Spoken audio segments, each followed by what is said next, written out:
Vamos lá então, risadinha.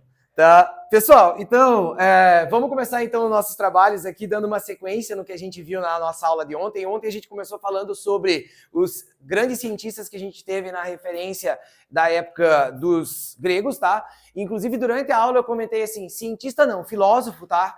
Porque a ciência, a partir de um certo momento da história, ela teve que ter uma forma de você abordar ela, tá? Então, quando a gente fala, por exemplo, do método científico, em que você vai ter a questão de você assumir uma hipótese, depois você fazer a descrição de uma descrição sobre o problema, para daí sim você chegar e conseguir atingir o estágio de um modelo, né? Então, assim, quando você faz todos os estágios do método científico, aí sim você está desenvolvendo algo baseado na ciência. Então, os filósofos, eles ainda não tinham esse método científico bem definido, por isso que a gente não chama eles de cientistas, nós chamamos eles de filósofos, apesar de que eles foram muito importantes para o desenvolvimento da ciência em si, tá, pessoal? Então, galera, a gente vai agora dar uma sequência nessa nossa aula, tá? A gente vai falar um pouquinho sobre a astronomia associado à era da Idade Média, tá? Então vocês vão ter um gap aí, que é o fim da era dos gregos, né? Que eu comentei com vocês que ele foi mais ou menos até 400 depois de Cristo,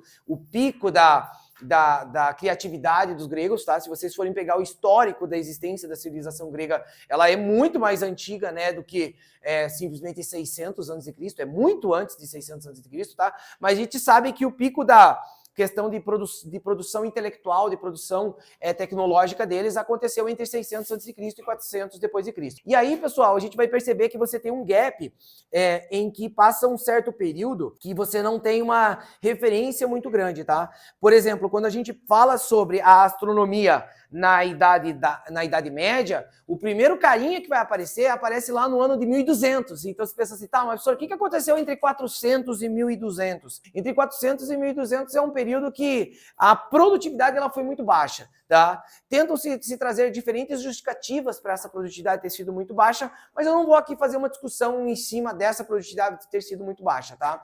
Então, galera, o que vai acontecer aqui? Eu vou focar nessa nossa aula em basicamente 3 carinhas aqui, tá?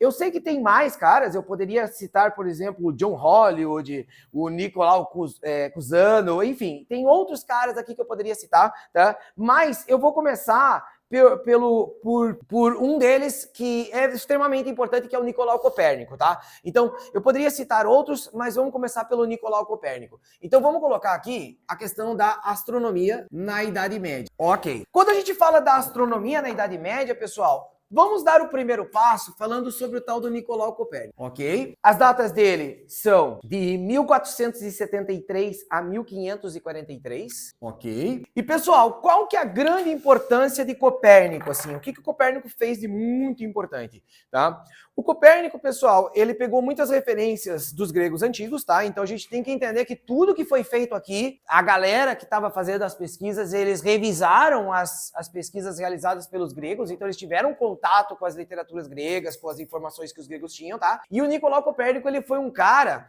que ele conseguiu resgatar uma ideia que estava muito já deixada de lado há muito tempo, que é o nosso modelo heliocentrista, é aquele modelo em que o Sol fica no centro do nosso sistema solar. Então ele revigorou esse modelo heliocentrista, certo? O nosso modelo heliocêntrico, certo? E aí, galera, o que acaba acontecendo aqui?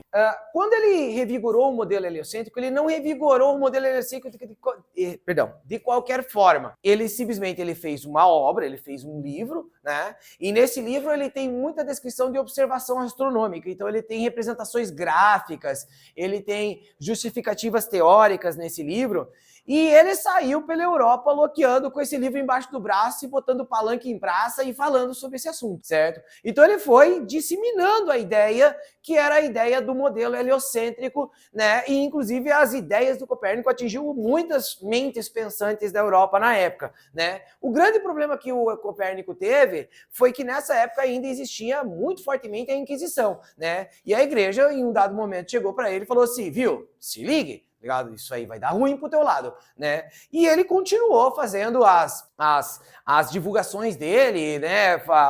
Sem nenhum tipo de receio com relação a isso.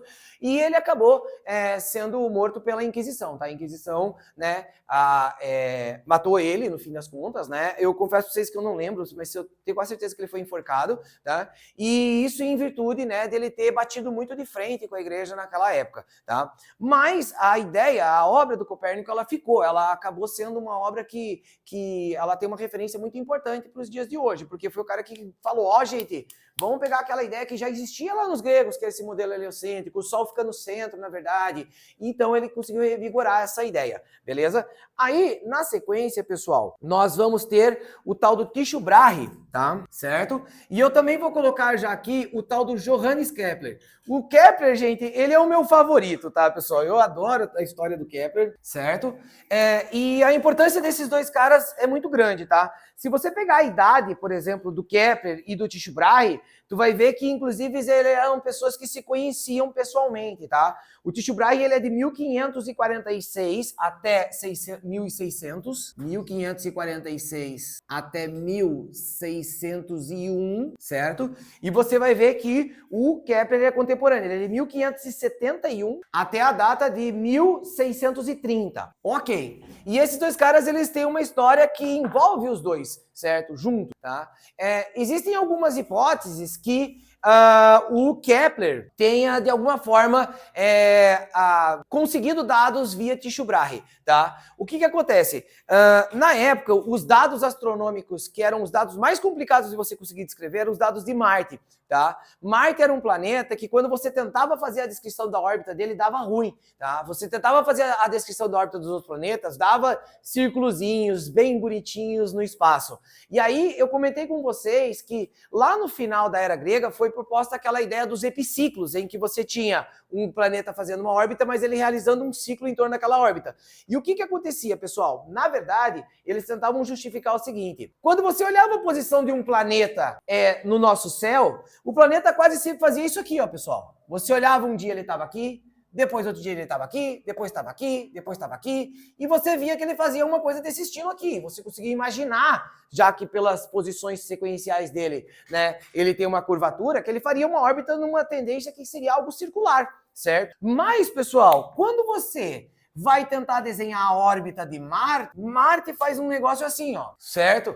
Você começa a desenhar a órbita de Marte, você olha para Marte um dia, olha outro dia, e vai marcando os pontos de posição de Marte dia após dia, você vai perceber que ele vai fazer um negócio desse estilo aqui. E aí tu olha assim, meu Deus do céu, cara, a órbita de Marte ela é muito louca. Então o que os caras imaginaram? Eles imaginavam assim, ó, que aqui estava a Terra, que Marte orbitava em torno da Terra, mas ele não orbitava em círculos, ele orbitava assim, ó, que é o tal do modelo do epiciclo, né? Você vai ter um outro ciclo em torno de um ciclo principal, certo? E aí, galera, o que acontece é que essa ideia desse modelo do epiciclo era para tentar falar assim, viu, faz sentido essa órbita de Marte. Mas veja que isso aqui é tentando remendar uma coisa que está dando ruim, certo? E aí, o que acontece nessa história toda? O Kepler, pessoal, ele não era um cara nobre, ele não era um cara lá da alta nobreza que não sei o quê, que tinha direito de ficar em casa pesquisando felizinho. Não, ele era um cara que ele era um artesão, se inclusive não me engano, ele tinha uma vida tipo de um camponês, assim, ele não era um cara assim que era da alta sociedade. E aí, mas ele gostava da parte da astronomia, ele tinha um interesse pela parte da astronomia, ele pesquisava isso muito por conta própria e tudo mais. E aí ele entrou em contato com o tal do Tycho Brahe, tentando, né, conseguir alguns dados astronômicos. E aí, o que a história nos conta? A história nos conta que no leito de morte do Tycho Brahe, ele forneceu dados astronômicos para o Kepler. É isso. E aí existem várias teorias diferentes, porque a gente não sabe exatamente como que foi o leito de morte do Tycho Brahe. A gente não sabe se simplesmente o Tycho Brahe estava morrendo e daí ele falou assim, tá bom, Kepler, para de me encher o saco, eu vou te dar aqui um dado astronômico, eu vou te dar o dado do de Marte. Ok. Hoje a gente não sabe se, sei lá, o Kepler estava bem louco da cabeça, foi lá e matou o Tycho Brahe e pegou os dados astronômicos. Não sei. Existem várias ideias diferentes contando essa história, porque não tem registros que mostrem o que realmente aconteceu.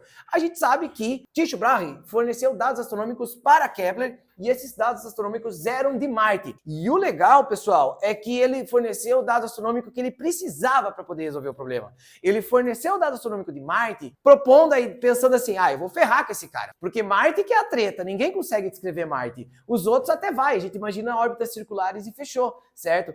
E, cara, o Kepler justamente pegou a órbita que ele necessitava para conseguir fazer a descrição dele. Então ele usou muito de geometria, para conseguir fazer as suas 3 leis de Kepler, que são leis que até hoje a gente leva como leis aceitáveis, né?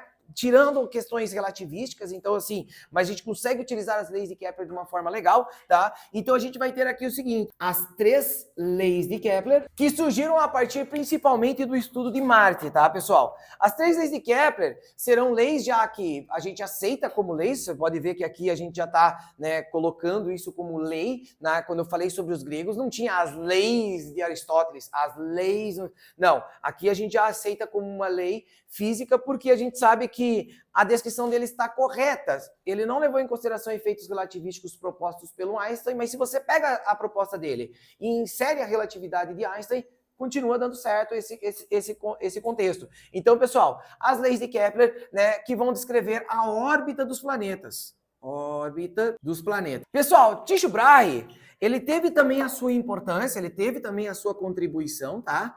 Ele teve uma importância muito grande, galera, em coleta de dados astronômicos. Esse cara, assim, ele tinha muito dado astronômico. Então, assim, quando os dados astronômicos de Tycho Brahe caíram na mão da galera, eram dados bem feitos, eram dados bons, assim, sabe? Porque você tem que pensar que os caras faziam um dado astronômico a olho nu, né? Então, tinha dado que era mal feito, né? Porque o cara tava fazendo no braço ali, né? Então, os dados astronômicos do Tycho Brahe eram muito bons, tá? Então, ele teve uma importância grande com relação a dados astronômicos, certo?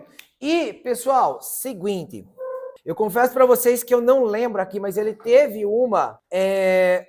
ele teve uma contribuição que não foi só em questão de dados, tá? Deixa eu só dar uma olhada aqui rapidinho. Tá, pessoal, basicamente é isso. Quando eu falo para vocês sobre dado astronômico, né, dele, ele teve muita importância em melhoria dos dados, tá? Então ele pegou, por exemplo, dados do Ptolomeu, ele pegou dados antigos e ele conseguiu evidenciar erros. Então, na verdade, é basicamente isso. Eu estava procurando aqui, eu tinha uma impressão que ele tinha uma coisa a mais, mas eu acho que não, tá? Então, até a gente estuda algumas pesquisas associadas ao Brahe, mas assim, muito importante a questão dos dados, tá? E aí, pessoal, eu vou terminar a nossa aula falando sobre o último carinha, que é o cara que revolucionou a astronomia em alguns aspectos na forma com que ela se desenvolve, tá? Que é o Galileu Galilei. Ok. Pessoal, o Galileu Galilei, a importância dele histórica, assim, ó, é muito grande, ele teve muitas contribuições na física. Se eu falar aqui só uma, eu tô cometendo um crime, porque tem um monte de coisa que ele fez, né? Aquelas primeiras equações de movimento lá que vocês estudam, S igual a S0 mais VT, são propostas por Galilei, tá? Mas assim, galera, a principal que eu posso dizer aqui, eu acho que todo mundo sabe, é o desenvolvimento do primeiro telescópio, tá? E aí, pessoal, o rolê ficou muito mais louco, porque quando você conseguiu observar com o telescópio e ter olhar muito mais de perto as coisas, né, ampliando elas, gente, aí a ciência na área de astronomia, ela deu um gap muito gigantesco, tá?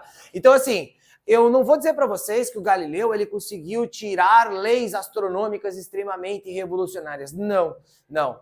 Quem fez essas leis astronômicas mais revolucionárias foram o Kepler e depois vai aparecer o Newton numa situação futura, tá, pessoal? Mas o Galileu foi um cara que ele contribuiu muito, por quê? Porque depois do Galileu, todo mundo conseguiu observar o espaço com muito mais precisão, utilizando o telescópio, certo? E só para a gente encerrar, vamos colocar a data do Galileu, 1564 a 1642, tá? Ok. Pessoal, a nossa aulinha hoje mais curta, mais de boa, tá? E importante é a gente observar que esse carinha aqui vai ser o nosso foco da semana que vem, que eu vou pegar as leis de Kepler e eu vou dissecar elas, a gente vai olhar elas de perto com bastante cautela, e aí a gente finaliza esse nosso capítulo, beleza?